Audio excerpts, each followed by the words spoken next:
Hey, this is Jon-Paul. Thanks for tuning in to Eat This Pod. We've got some cool stuff going on today. Before we do anything, I want to introduce you to Nolan, who's going to be helping me in the kitchen. And we're going to have a lot of fun today, yeah? Okay, so you're going to grab some water, put it in the pot, and I'm going to tell you what's going on. We're going to be cooking 3 variations on 3 classic Italian spaghetti sauces, basically, and they're all tomato-based. So we're going to do an amatriciana, we're going to do an arrabbiata, and the classic puttanesca. But they require tomatoes. So before we get going, we're going to scamper out of the kitchen. We're going to get the water boiling, and Renee is going to set up a little taste test for us. And what we have here is a traditional American packed tomato. And then we have San Marzano tomatoes, which are supposedly the best you can buy. These are grown and packaged in the United States. And this is a San Marzano tomato from Italy. And you notice it says DOP on there. And DOP is kind of like an appellation contrôlée in France, where there's actually a standard for quality.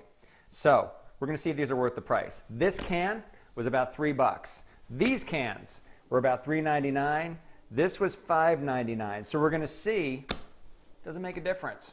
So we're going to get out of here. Renee's going to set up the taste test, and we'll be right back. Nolan, let's get out of here.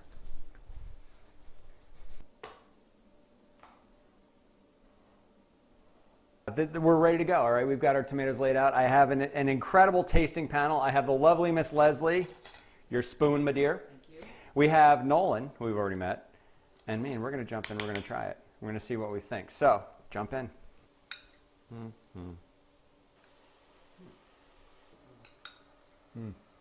It turns out that the winner is our moderately priced American San Marzanos. Okay, we thought that they had the best tomato flavor. Okay, so now we're going to start making some pasta. The first one we're going to start with is an amatriciana, and we're going to use this amazing pancetta. I'm just going to take a little slice off here. We're going to dice it up, and Nolan's going to reduce it down to the pan, but can you see the pepper in there? How awesome is that? It's pretty cool stuff. Tomato sauces, even though the tomatoes have a lot of umami, which gives them amazing flavor and depth and meatiness. Adding a little bit of pork just really makes it shine because the acid in the tomato cleans up the flavor of the pork too. That's going to be for our amatriciana. I'm leaving it kind of on the big side. You want it nice and chunky. You want it to give out its flavor. It's cut too small, it's going to burn the second it goes in the pan. That is absolutely perfect. Then he's going to add that garlic and throw in just a little bit of oregano, just to get some flavor going there. And we're going to hit it with some tomato, cook it down, and it's pretty much done. Hit it with some parsley, hit it with some basil, done.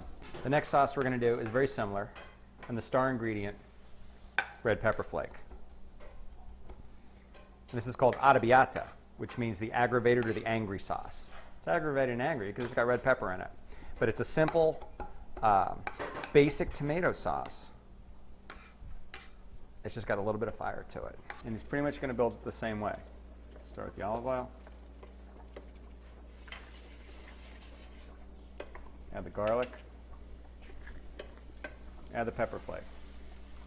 As much as you like. So essentially what we're doing is we're seasoning our oil. Nolan, you want to throw some tomatoes in here? The tomatoes will stop the cooking process. And a little bit of oregano. And just let it infuse. And that's it. So I don't want a big, thick, clumpy sauce. Notice there's no puree. We're just using fresh crushed tomatoes or chopped up whole tomatoes because it should be really light. It should almost be brothy. Okay, the last pasta that we're going to make is my favorite. It's puttanesca. It's a little more involved, but it's really quite simple. We're following the same thing. Starting with olive oil in the pan. We're going to have our garlic. We're going to have we're going to use dry basil and oregano. And what I'm trying to do is get a little bit more oomph in the sauce because we've got some pretty strong players in this one. I've got my beautiful anchovies over here, and if you're anti-anchovy, watch this whole video because you will be changed by the end of it. Anchovies have a lot of flavor, and this isn't a fish sauce. The anchovies are, really burst up the flavor of the tomato. I'm going to add some capers, which are stunning little bursts of flavor. They take a sauce that could be kind of heavy, and when you bite into that beautiful pickled caper, it just kind of pops on you. Kind of reinvigorates the palate. And then I have some beautiful imported olives. I happen to be using Gaeta olives, but you can also use Niçoise olives. Try not to use like the canned Lindsay olives. And a pinch, use the green olives because they're pickled. They have great flavor.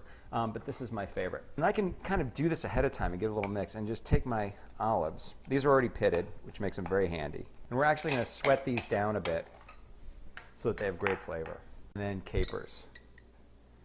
Now another element I can use to burst up the flavor of the sauce is to use a little bit of the juice from the caper or a little bit of the juice from the olive. I can do that instead of using wine. All right, it gives me a lot of flavor. And also whatever was pickled in, if it was red wine vinegar, if there were herbs, spices, things like that, plus the salinity, I can use it instead of salt, but it's very flavorful salt if you think of it that way. And because it's liquid, it disperses immediately and I don't have to wait for the salt crystal to dissolve. The puttanesca, puttana means streetwalker or prostitute. And it's believed that this was a dish that prostitutes could make quickly while they were waiting for a client, or they could make for their client. It's got all canned ingredients. So theoretically, women working in houses of prostitution were only to go out once a week to shop. So these all had to be items that could be held without refrigeration. So that's the basis of our sauce. It's super spicy. It's delicious. It's absolutely my favorite pasta sauce of all time. Now the finishing touch part. I'm going to chop up some herbs. Now, you notice that we had basil and oregano and stuff like that in the beginning. Those were dried herbs and spices. I'm going to finish it with fresh herbs, and I'm very lucky because we have basil growing outside. So I'm going to hit it with some basil and some parsley. And this will go for all three of these. So to cut this stuff up, I'm just going to work it into a pile like this, and then roll it up into kind of a bundle. Just kind of keep rolling it back on top of itself. We're going to cut something called a chiffonade, which is just kind of a slice. Like that. Now the reason I'm cutting this way is so that I expose all that surface area and I get that amazing flavor out of the herb. If I just randomly chop it on the board, I run the risk of crushing the herb and leaving a lot of the flavor on the board. Okay, it's time for a plate up. Nolan's going to work the cheese station. We've got a beautiful piece of Parmesan cheese. That's going to go on two of our dishes. It will go on our Matriciana and the arrabbiata. All right, the one with the pancetta and the one, the fiery, hot, aggravated sauce, will definitely get the cheese. So let's take a look at our pasta. Come on over here, take a look at this. Now, as it sat here, it got a little stuck together. So what I'm going to do is, underneath here, check this out. Because we put the colander back over the pot that it was cooked in, it caught the water. So I'm just going to throw this back in and just rehydrate it real quickly. Just get it nice and loose again. What I didn't want to do was run a lot of cold water over it or even hot water, because I want the starch on the outside of the pasta because it's going to help bind the sauce together and it's going to make the sauce stick to the pasta. Typically, when you go out and you have pasta, the tomato sauce falls off the outside of the spaghetti and you end up eating the spaghetti and you have a bowl full of tomato sauce.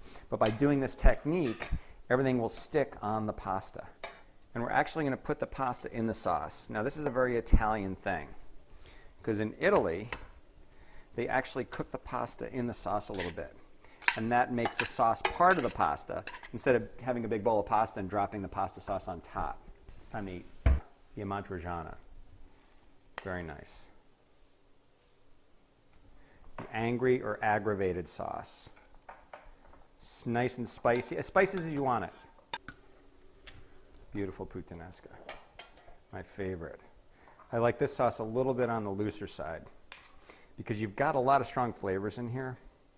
So I like it a little bit juicier. Super simple. Same technique over and over again. Sous Chef Nolan, awesome. Pleasure. It's time to snack, my friends. Let's see what the tasters think.